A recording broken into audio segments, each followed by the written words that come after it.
Welcome to Leadership Matters, a podcast from the Bailey Group. I'm your host, Kaylee Thomsen, president of and partner at the Bailey Group, where we believe better leaders create healthier workplace environments, healthier humans, and a better world. On this show, we explore real stories, practical insights, and honest conversations to help you lead yourself and others better. Thanks for joining us. Let's dive in. Welcome back to Leadership Matters. I'm your host, Kaylee Thomsen, and today I'm joined by the one and only Jaime Taets. Jaime is founder and chief vision officer of Keystone Group International. And Keystone Group International exists to align leadership, strategy, and culture to unlock new levels of growth for their client organizations. Jaime, thank you so much for joining me. Thanks for having me. I would love to hear the story behind Chief Vision Officer. Yeah, so I hired a president to run the business in 2023. And, CEO just felt like we didn't really need a president and a CEO at our size. And so much of what I do is the vision of where we're going and where strategy, leadership, and culture is going. So I spend a lot of my time reading out in the network, right? Really understanding what's happening on the ground with businesses. And so it just felt like vision was more appropriate for the type of work that I do. I love the intention behind that title and the alignment with the strategy for the work that you're doing and the structure of your organization. Yeah. So how did you get into the world of leadership strategy?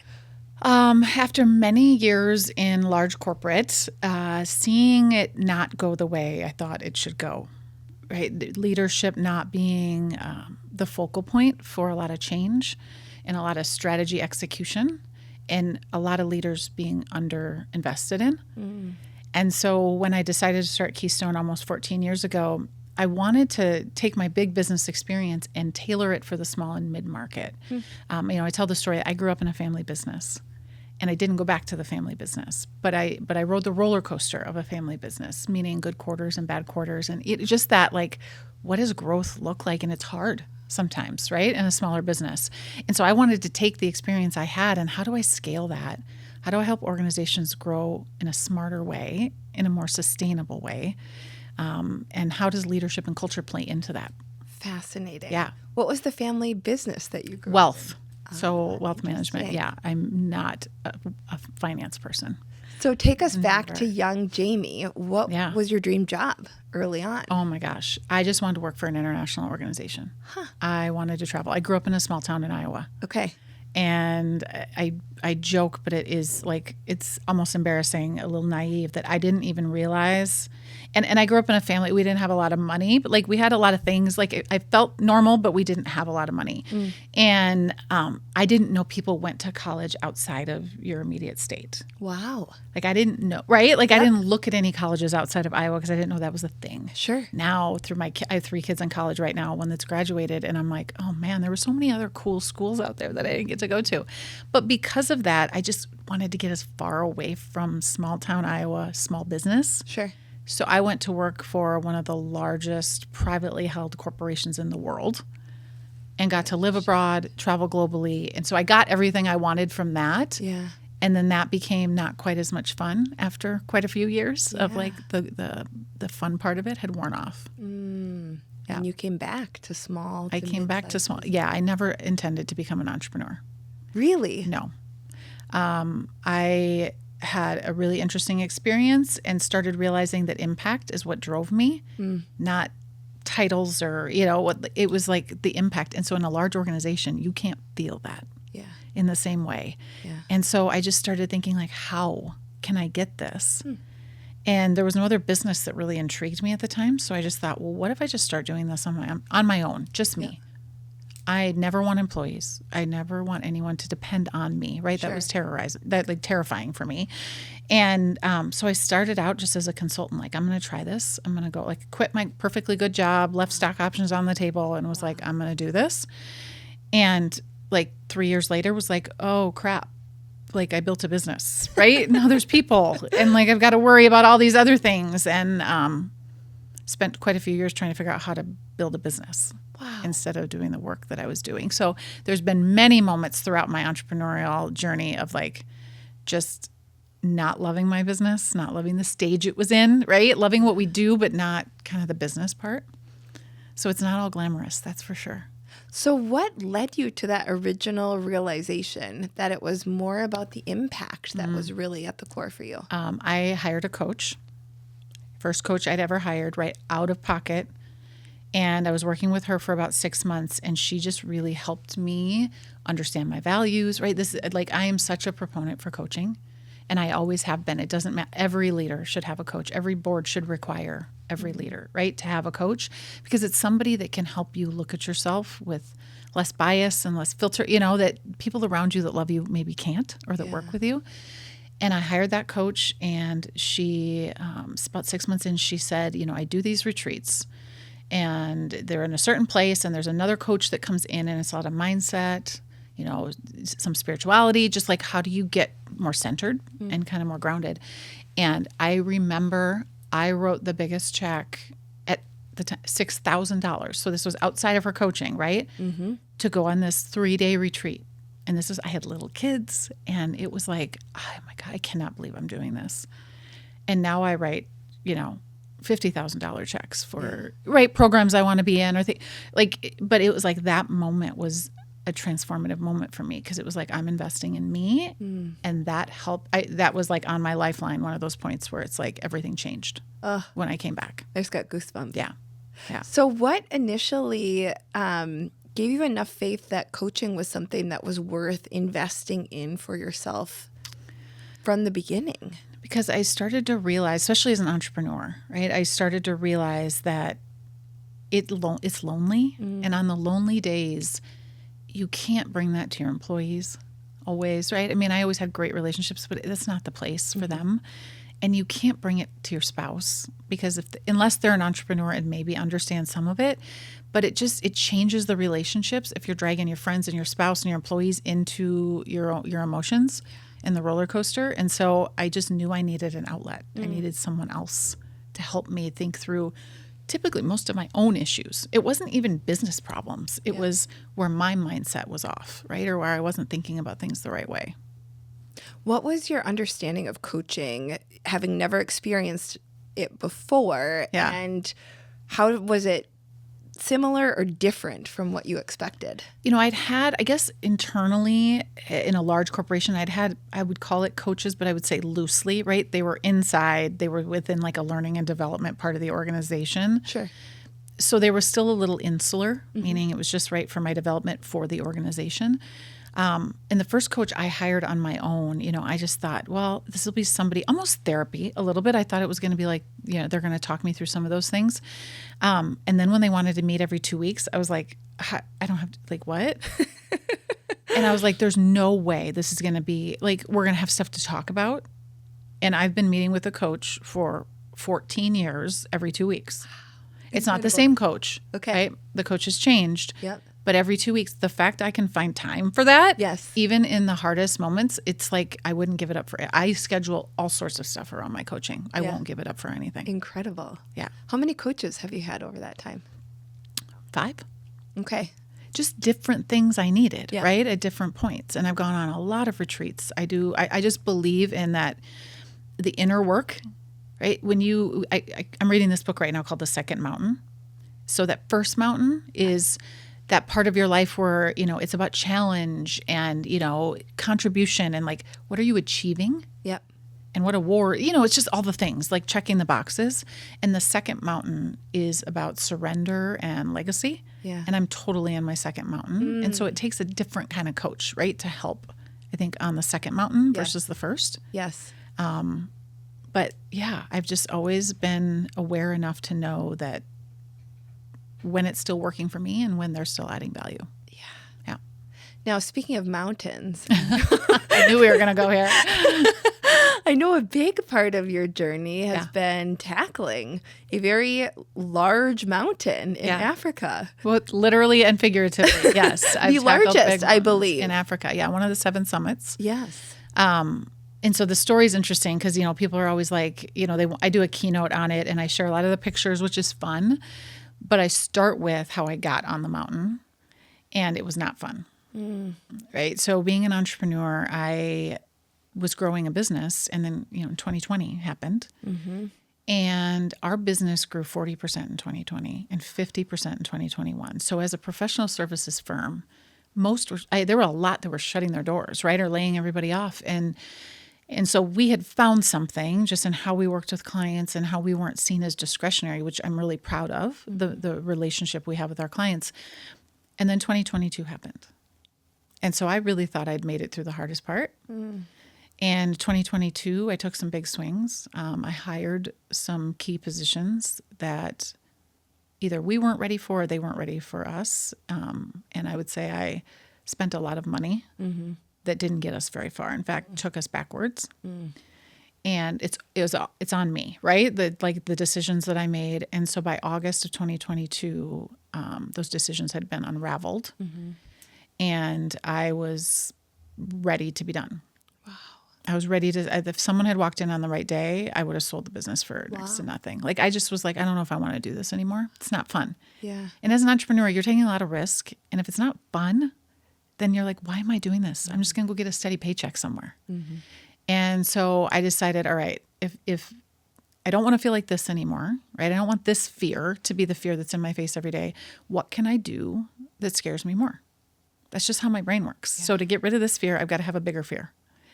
And I went to my list of what are all the things I want to do, right, on my kind of bucket list, or as my friend says, a live it list. And Mount Kilimanjaro had always been on there. I'm a hiker, but I'm also a mom in the suburbs. I'm not like a mountain climber. Yeah. So I, in August of 2022, did my research, found a guide group that I felt would be safe and good, and booked a 2-week trip to Tanzania by myself without telling anyone. And when was that trip? For January of 2023. I wanted to make sure it was at the very beginning of the next year because I wanted the 2023 to be different. Wow. Yeah. And I know you've talked before about why you didn't tell anyone, but for those listening. Yeah. This is a key thing. And I talk about this, right? And when I speak and it sounds disrespectful until you explain it, right? But my husband understood. I mean, I have 2 retreats I haven't even told him. It's not because don't tell him. It's like, oh, I forgot to tell you. In July, I'm going to this thing.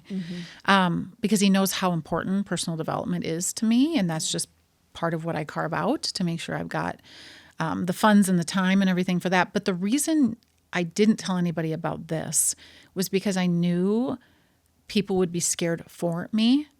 And they would hand me that fear, and I didn't need any more fear than I already had.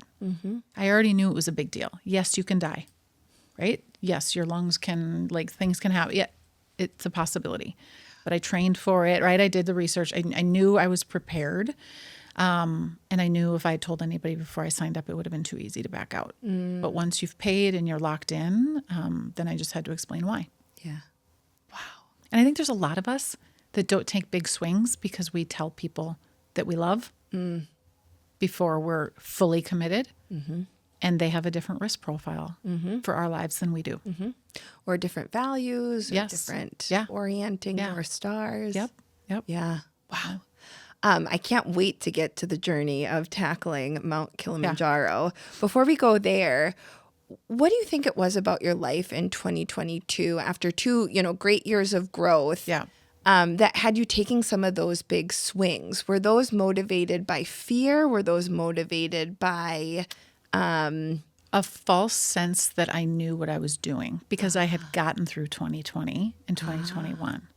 That's honestly where I think it came from. And I knew we were at a growth point, right? I could only grow so much. And these were key roles, right? These weren't administrative or marketing. They were really important roles for growth.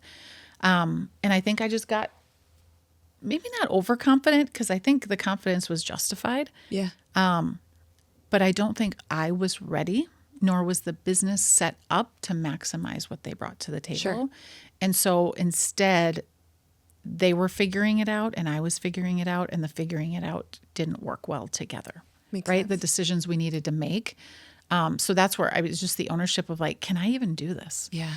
I really started to second guess myself and what I was even capable of or what I wanted to do. And when you get, and you guys see that, right? With people that you coach, is you want to stop that spiral before the confidence is lost, because it takes a lot to build it back up. And so having been in a coaching relationship for so many years, I knew that I couldn't let that spiral continue, right? I knew how to catch it. I knew I was there. You can't avoid being there and feeling that way. But I think that's what a coach helps you do, is not continue to spiral until it's so far gone that it takes so much work to get it back. So powerful. Yeah. It's almost a stabilizing force. It is. Yeah. Finding your ground, your footing again. Yeah. When things feel very unstable. Yeah. How do you find the confidence, but not naive confidence? It's actual confidence. And I think that's the difference for me, is that it was, and when I made that decision, I also the same month made the decision to let go of 2 people that I had hired. Wow. Which was a big deal in a small business. Huge. It was really scary. And my ego was absolutely involved, right? Where you're just like, I can't believe I messed up this badly. But the moment I made those decisions, it's like this weight was lifted, and I was able to see clearer for the rest of that year and make some really big decisions going into 2023. So the good news is it didn't stop me from taking big swings. Yeah. I think that's just part of being an entrepreneur. If one bad result is going to stop you from taking the next swing, you shouldn't be an entrepreneur. Yeah. Because you're going to have to take another one. Yeah. And you're going to have to bet on yourself again. But yeah, I never really thought about it, but I'm glad that I decided to bet on myself again in that moment. And I was really struck by your comment that if the right person would have come in August of 2022, you would have sold the business for next to nothing. It was such a hard season of your life. Yeah.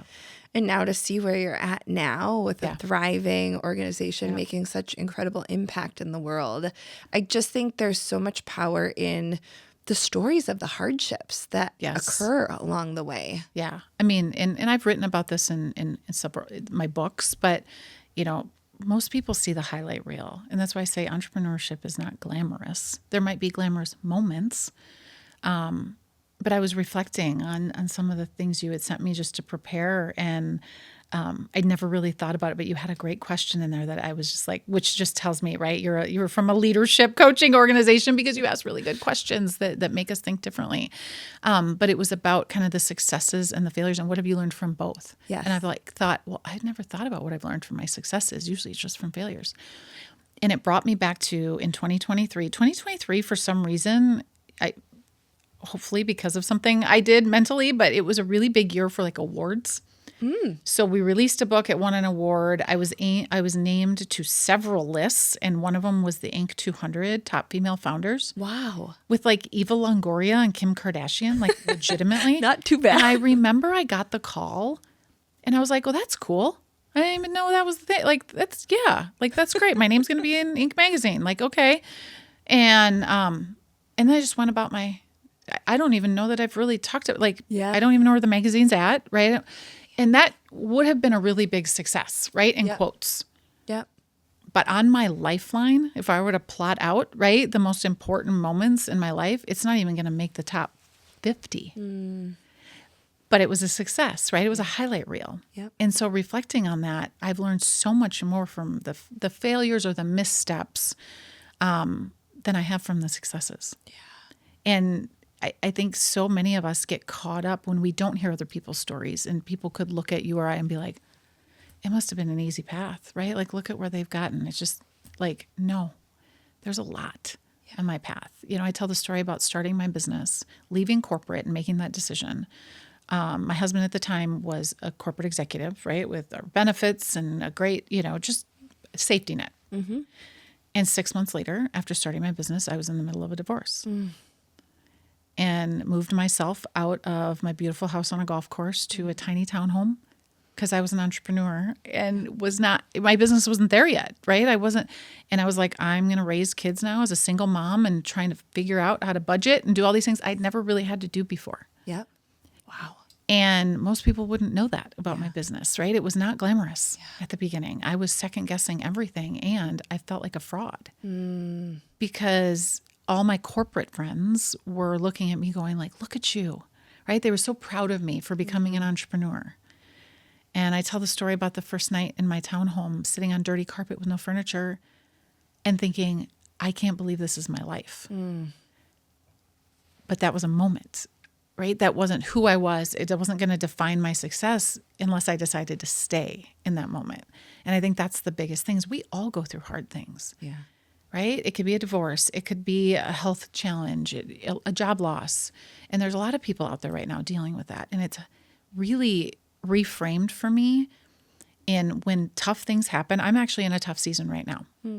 I'm in it, so I'm not going to share a lot about it. I will someday, but I'm in a very tough season. Personally and health-wise, there's just some things going on. And it's helped me with my mindset to think about, instead of why is this happening to me, what is this preparing me for? Wow. And that's hard muscle to build. But so much of the hard things in my life, if you can just flip your mindset a little bit to say, there has to be something greater coming that I need this muscle for. So that's why I'm building it now, right? That's why I'm going through this hard thing now. Yeah. So for leaders, a lot of it is about mindset, which is where coaching comes in. Yes. Huge. Yeah. That is really powerful. Thank you for sharing. If I'll come back later and share the season I'm going through now once it's healed. Perfect. No, but it's like, I always say I can't, you should not share from an open wound. You should share from a healed wound. Yeah. And so that's why I tell so many stories, because I want people that are in those similar points of life to know other people have been there. And eventually I'll share this story as well. But it's just, the more we can do that, I think the more we normalize some of this stuff for others. Absolutely. And the realness of, hey, it's not, certain parts of my life may be thriving and other ones are very challenging. Yes. We are complex humans with lots of different dimensions. Yeah. What encouragement would you give to your earlier version of yourself going through that huge transition? You talked about starting a business, going through a divorce, learning. I just think about all these learning curves that you're trying to climb as quickly as possible. Yeah. Oh, there's so many lessons. The first one that I've written about after the fact, but success leaves clues. So much of my coaching, so much of the retreats and the things like I've really invested in have been practices, mental health, just spirituality, like things to help me be present. Because I'm always worried or planning right? I work in the strategy world, so it's always future. And I was not good at present. And present is where the clues are. And so I would tell my younger self, like, success is going to leave clues. And the examples are somebody that keeps popping in. You see them at an event. You see them, something pops up on LinkedIn. If that happens 3 times with someone, I'm like, okay, I'm listening. Like, right? There's a reason I need to reach out to them and reconnect. And then it's usually something is going on, right? Or something I can help them with. I just have paid more attention to the doors that are opening. They might not be fully open, but they're opening a little bit. I always say the detours, the off-ramps. I've just been better at knowing that those things are happening for a reason and just getting curious about them. I love that. Presence and curiosity and openness is what I heard in that. Yeah. Not being so married to your plan. Yeah. Right? Your career plan, whatever that is, that you won't pay attention to the off-ramps that might be there for you. Yeah. So what were those off-ramps that made founding your business possible for you? Well, there was one really big off-ramp, which was a toxic environment and culture in corporate. I was just at a point where I had left the really large public or private company and gone to a public organization. I'd gotten headhunted out. Wow. And I thought, you know what? I really need some public, I need that tool in my tool belt. I need to be in a public company, see how decisions are made. Business runs differently. And I spent 18 months at a company, was promoted 3 times and was miserable.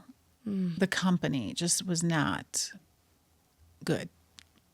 And I'm sure people can go back and put clues together. I'm not going to, but it was just like at that time, I was like, I can't imagine spending the rest of my career here. This isn't values-wise. This is not in alignment. And so at that point, I could have gone a number of places, right? If I had decided I wanted, and I thought, now's the time. Wow. If I'm going to do this on my own, I'm going to do it now. because I probably won't do it later. Yeah.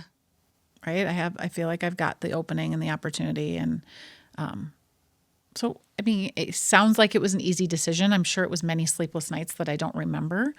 But yeah, it was a toxic culture that pushed me to say, and I remember at the beginning when I was like, all right, I'm going to start my business, and here are my kind of tenets, right? The guideposts for what I'm going to do. And if any point I don't feel like these can happen, then my fallback plan is to go get a full-time job, right? Somewhere Yep. and it was, can I build a business based on impact and not revenue? Which, right, when you're in an entrepreneurial environment, everyone's like, how fast can you grow? How much revenue? That's what you're supposed to care about. I just didn't care. Yeah. I was like, can I build this? And it's going to take longer. It's going to be slower, which it has been. But can I do it the way I want to do it?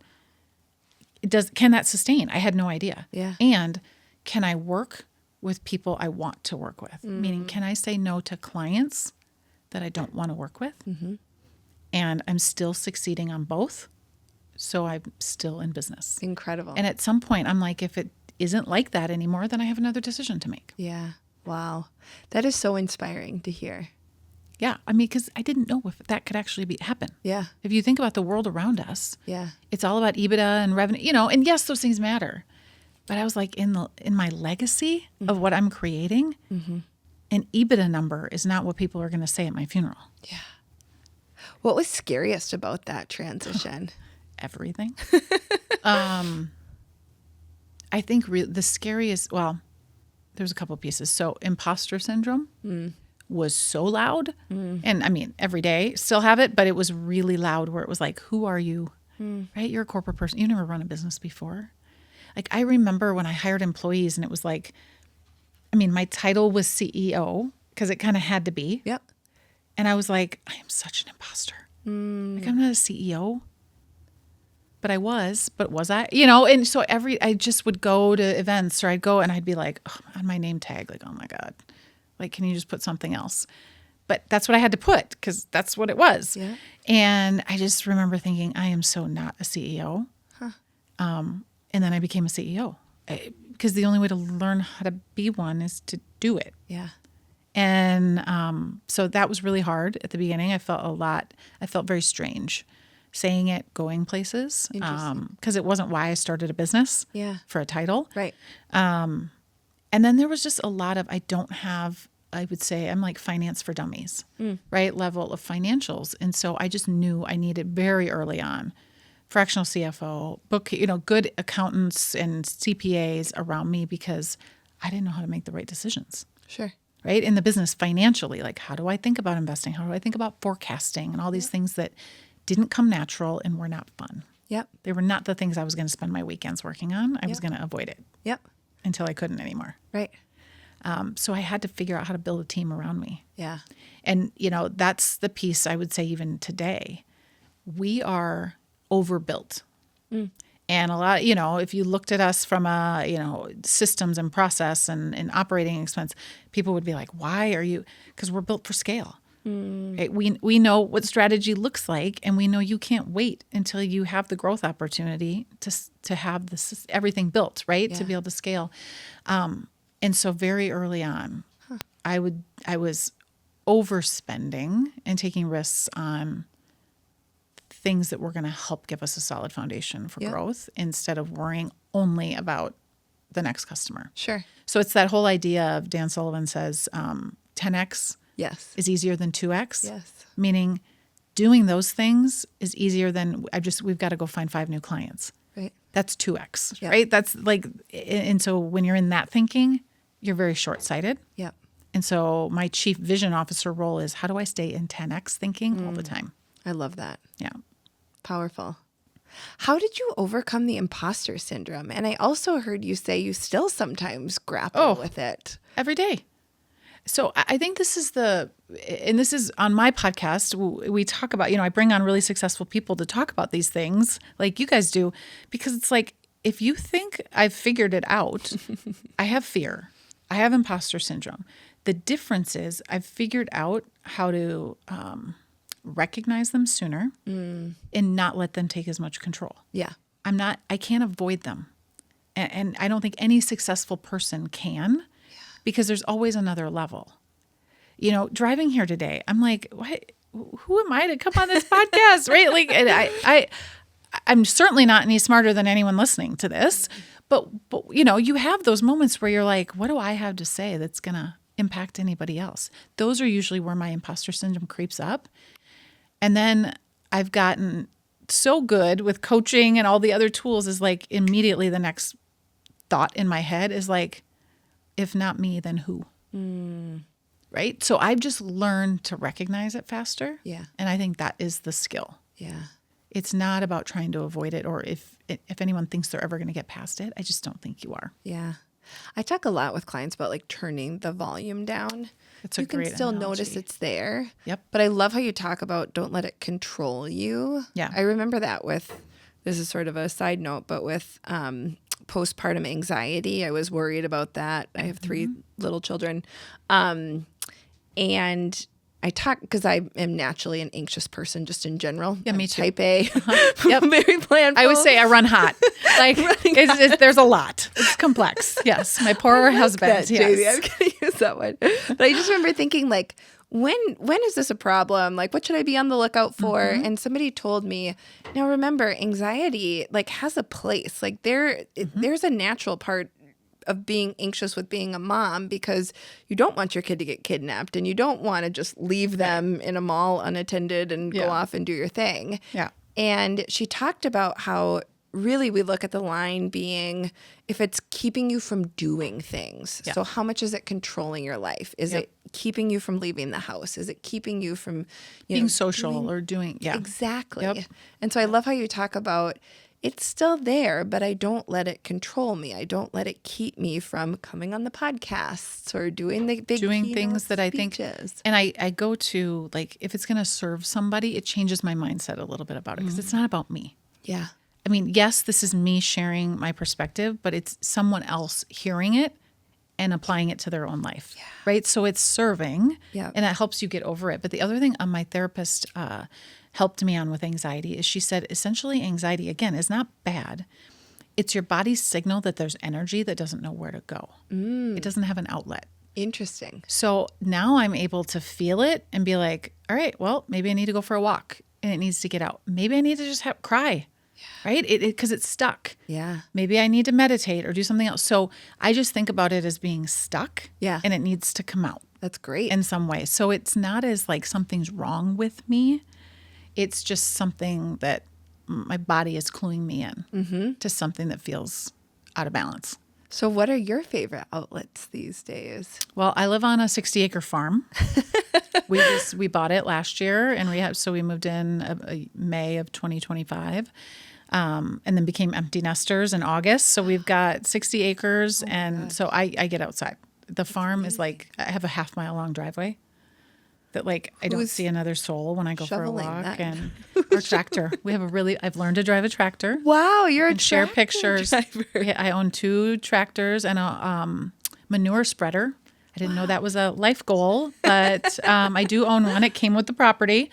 But I mean, we have a full, like, tractor heated cab. So, like, I go out there in a sweatshirt. Wow. And a 6-foot wide snowblower on the front of it, and it's like the most fun. That I'm gonna need to get some pictures. We can. I have video. Yeah, I will totally share. But it's interesting because I've had so many people come up to me because I talk a lot about the farm in some of my LinkedIn posts because the farm's taught me a lot. Yeah. And they're like, "This is inspiring." Like, say at your age, but like you're learning all this new stuff. I learned to drive a tractor. Yeah. I mean, I grew up in Iowa and I'd been on tractors before, but like to drive your own, Right. like it's funny, right? To think about at my age. Like, I'm like, but I enjoy it. There's therapy Yeah. in some of those things. I drive our 4-wheeler all over the property. We have trails. I snowshoe. Like, I don't see another soul. And so it's, I just think I've learned, and I stopped shoulding myself on like, I should go to that thing, right? That event, or because I could go 7 days a week to something, right? There's always something going on. And the farm has just given me the space to just say, you know what, you need to just be instead of do. Yeah. Like it's my place to just be. Yeah. I hear such a theme of lifelong learning, enjoying challenges, growth. I mean, seems like such a through line in your life. Where does that come from, Jamie? It's interesting. My therapist would say it probably comes from some childhood trauma. Okay. Honestly, and I use that, I don't mean that lightly, but my biological dad's not in my life. My mom had me at 17. Wow. And so raised me, as a single mom and eventually got remarried. But I've always had something to prove. And that worked for a long time because it drove me. Yeah. Right? It really did. Like, I've got a chip on my shoulder and I've got something to prove to somebody who I've never met, which is why I say, right, it's a therapy kind of thing. But what I realized in my 40s is that was no longer serving me because it was driving me into the ground. And so that's truly where therapy came in, because there's coaching and then I needed both for different reasons. And what therapy helped me understand is that I didn't have anything to prove to anyone but myself. And so it's just been a decade of where are the boundaries that I need to put up, right? Where I was tolerating things that I don't want to tolerate anymore. And it's not bad people or bad. It was just, I was allowing it to happen, right? To people to abuse my time. And so I've just gotten really good at boundaries. I love that. And, at every step, it's like, oh, that's another boundary that's out of place, right? I know what it feels like now, and then it's my job to put it where it belongs. Yeah. What was the hardest part about setting and maintaining boundaries for you? There was a couple of things that are related, but one was changing the rooms I was in. I've never thought of that one. I realized that for my business, for my own growth, Yeah. I was in the same rooms with the same people, kind of talking about the same things. Sure. And I needed to be challenged and grow in a different way. And I kind of in another phase of that. The farm has allowed me to be a little bit of a hermit, at times, like I can kind of get away, but it's also spurred this in me of looking at some different rooms. I just say rooms because it could be a forum, it could be, like an event, but just rooms with bigger thinkers. Like the things I'm thinking about attending now are like really big, right? If I'm going to leave and travel, I'm going to go to a place with some people who are making some shit happen. Yeah. Like, sorry. But Who are your dream making shit happen people? Well, so I'm talking to somebody now about doing some work with the United Nations. Wow. Right? So there's some really cool people that are doing, even from a leadership and business standpoint, doing some work there. I'm in discussions with Gary Vaynerchuk and some of his people, some of the entrepreneur groups he's set up to do some really cool stuff in New York City. And again, all tied to like people who want to create a bigger impact through their business, but also just through what they're doing. So I feel like the more I put boundaries up, the more new opportunities, because I have space for it, right? You won't see that opportunity again. You won't see that door open if you're just heads down grinding it out, which I was for so many years. And now I'm just seeing like, who's that person? I mean, you wouldn't believe the people that I just randomly reach out to.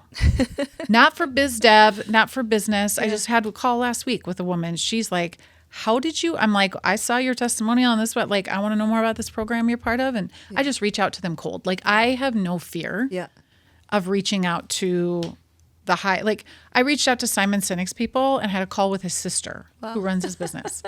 I should have never gotten through to her, but she took I'm very persuasive. Yeah. Right. So it's like, I'm going to go for it. What's the worst that can happen? I love that. Right. So that's kind of, I don't think I've always been that bold, but I am in my era of boldness. That's amazing, Jamie. I love it. Yeah. I don't know that the dream people is any certain person. Because another thing I've realized, and this has just been the last few years, is we put so many people on a pedestal that when you really get to know them, they're honestly like you and I, and maybe they've had one extra piece of luck, right, or something that went viral, but they're really just figuring it out like we are. Yeah. And so I don't really think about it being like these people are my, heroes and who I want. It's more about I want to be around people that think like them. Yes. Right? So yeah, I don't know. That's interesting. I don't really have like a list of like, there's the people I want to meet. Partly because I'm a little afraid they're going to disappoint me. Because I also think there's some of that. Yeah. Is the people that, I mean, not to go, but there's been some even people in the news lately, right, that have been, some things are happening with that it's like, these are people, I've read their books, right? I've done, and I'm like, wow. Yeah. Like they're not on the pedestal anymore because they're human. Right. Right. And so I find more energy in the level right below the famous people that are like not worried about whether they get on magazines and whether they, but they're probably making more happen. Yeah. It's that than the people who are. that you're looking at. Yeah. So you talked about having a chip on your shoulder. Yeah. And how that served you, actually, and helped you be very successful by all accounts in corporate America, getting 3 promotions in 18 months' time. What were the circumstances that led to the realization of, okay, this is no longer serving me? 2022 was the start of it, but I didn't have a way out from the grind. So that was the only way I knew. Right. I just knew if I just worked a few more hours, right, we would be able to like grow. Yeah. And 2023 was where it really started, hiring the right president, the right person that could hold me accountable, put me in my place, slow me down when I needed to be slowed down. So it was really about getting the right people around me. And then there was a series of life events, I will call them, really in the last year. Where I think I've gotten better at this, but I think life throws these things at you to test whether you actually are growing. Right? Like I can sit here and talk about boundaries and talk about, all the things that I believe I'm working on. How good am I? Yeah. And the last year has challenged me. Can you give us an example of what one of those tests? A lot of it has, really no business. It's all been personal. Going through, so we had a pretty traumatic event on our farm in May, weeks after, the week we were moving in. We had a farm accident, I'll call it, that changed our lives and changed the lives of other people. And going through something like that and experiencing the trauma mentally was like, how good are your tools? Meaning, right, the tools that I was using to ground myself. I'm a big meditator, affirmation. Like I have a lot of tools in my toolbox and they weren't enough. And looking back on it through, again, healed wound that I can speak from, it pushed me to find new tools. And so I just look at that and go, it had to happen because I can see my growth, like more than I've been able to see, 5 years of growth in 10 months because I was forced, right? It pushed me right up to the edge and I had to figure out what the next tool was, what the next growth, right? My own growth, the inner work was. So it sucked. Right? And those points, when you're in them, they suck. So nobody who's in it right now wants to hear that.